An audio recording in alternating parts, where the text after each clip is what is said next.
सास बनी डंडे वाली भूत। शिखा की नई नई शादी हुई थी। उसका मायका और ससुराल दोनों कानपुर में ही थे, इसलिए उससे मिलने उसके भाई अक्सर आते जाते रहते थे। ये बात शिखा की सास मीना को बिल्कुल पसंद नहीं थी। मम्मी जी, आज राहुल भैया आ रहे हैं। कौन? तेरे चाचा का लड़का? जी मम्मी जी। अरे पर वो तो दिल्ली में रहता है ना?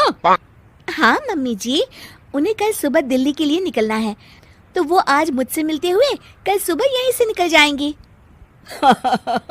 हमने तो धर्मशाला खोल रखी है ना। कुछ कहा क्या मम्मी जी? मैंने कहा हाँ हाँ, आने दे तेरे भैया को, जमकर खातिरदारी करेंगे। अब तो कुछ करना ही पड़ेगा, इससे पहले कि मेरा घर धर्मशाला बन जाए। ये कैसी बातें कर रही हो मीना? सच ही तो कह रही हूँ।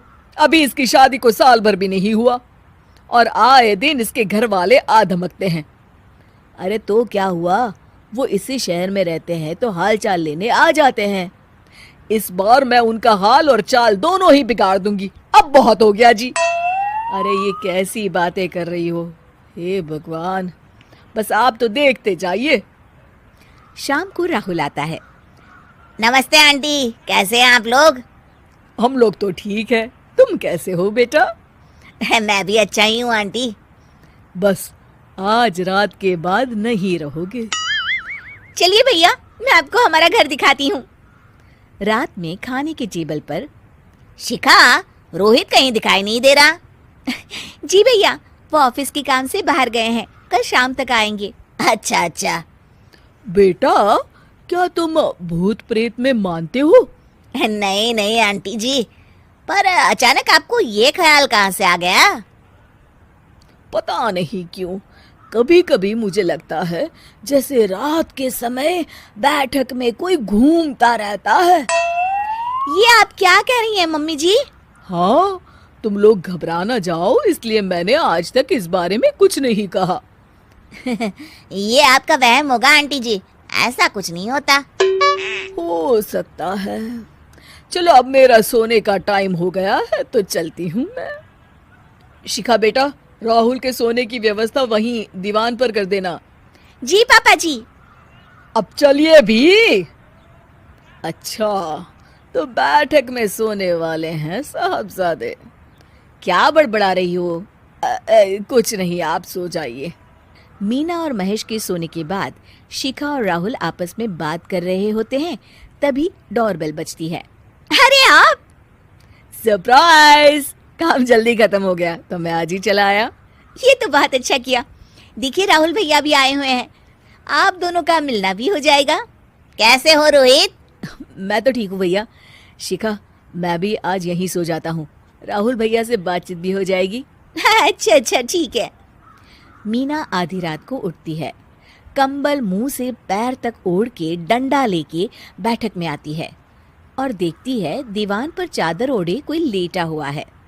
देखो तो कैसे मजे से सो रहा है बहन के ससुराल में।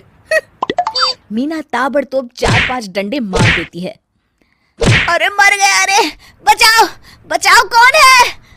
मीना जल्दी से अपने कमरे में भाग जाती है। हे भगवान, ये मैंने क्या किया? ये रोहित कहाँ से आ गया?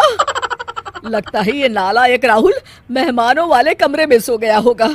आज तो इसकी खैर नहीं।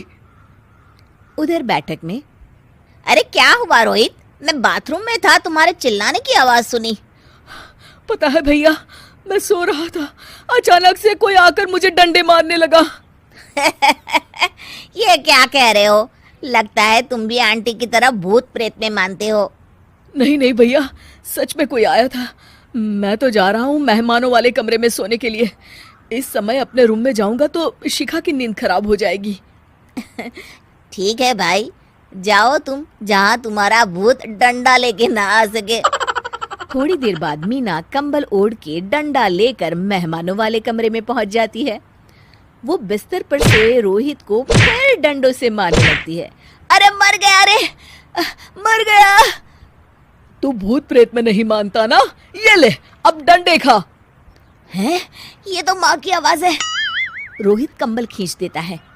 बेटा तू! अरे ये क्या कर रही हो माँ? मार मार के मेरा भरता बना दिया आपने। माफ कर दे मेरे लाल, मैंने तो तुझे ही मार मार के लाल कर दिया। मैं तो उस राहुल के बच्चे को सबक सिखाना चाहती थी। राहुल भैया को? हाँ बेटा, मुझे लगा अगर उसे डंडे मारूंगी तो शिखा के मायके वाले यहाँ आना छोड़ देंगे। हे भगवान, माँ ये घर शिखा का भी है, उसके घर वाले जब चाहे आ सकते हैं। हाँ बेटा, आज मुझे भगवान का इशारा समझ में आ गया। मैं कितना गलत करने चली थी और अपने ही बेटे को चोट पहुंचा दी। अब चुपचाप जाके सो जाओ माँ, और किसी को कुछ बताने की जरूरत भी नहीं है। शिक्षा दूसरों का बुरा चाहने वालों के साथ भी बुरा ही होता है।